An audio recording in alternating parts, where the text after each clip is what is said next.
Alright, let's talk about carrying a motif through changes. So, I had a friend in college who always played phrases that seemed related. Every time his solos were compelling and felt natural.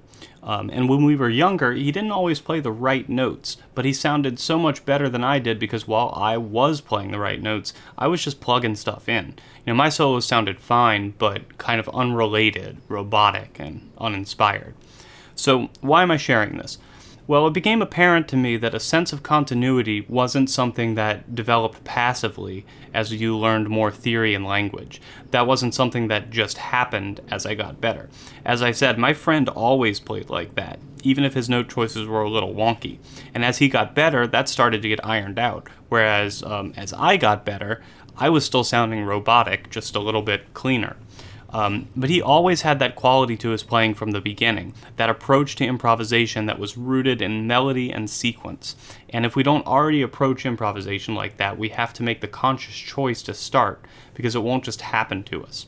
So if this is you, let's start working on it. The first step is to practice carrying a motif through harmony.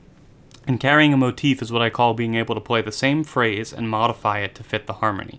I use the term carry instead of develop because to me, carrying comes first and developing comes after. To develop means to grow the motif into something new, which is also an essential skill, but we have to start smaller.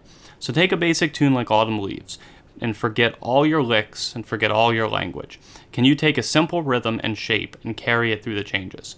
We want to keep the rhythm and shape the same, but make it fit the harmony. So if my fragment is this, I would echo with this. The best way to go about this process is to understand the chord tones or scale degrees of your fragment. So I might have 3 up to 2, flat 2, 1. And that's over the chord, not the home scale.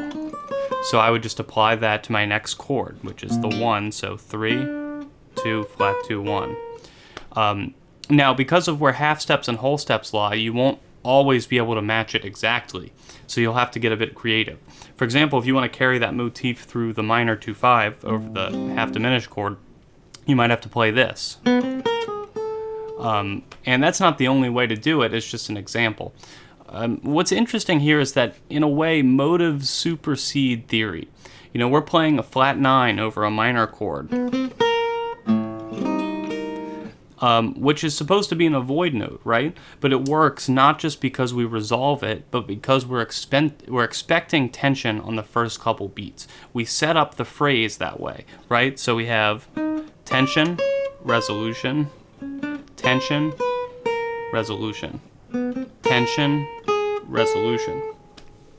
So, aside from that exercise, I highly recommend writing your own etudes over the changes of a tune you're working on. Don't always try to force this to happen in improvisation. Sit down and write. Just because you write something out doesn't mean you need to perform it when you jam. The word etude literally means a study.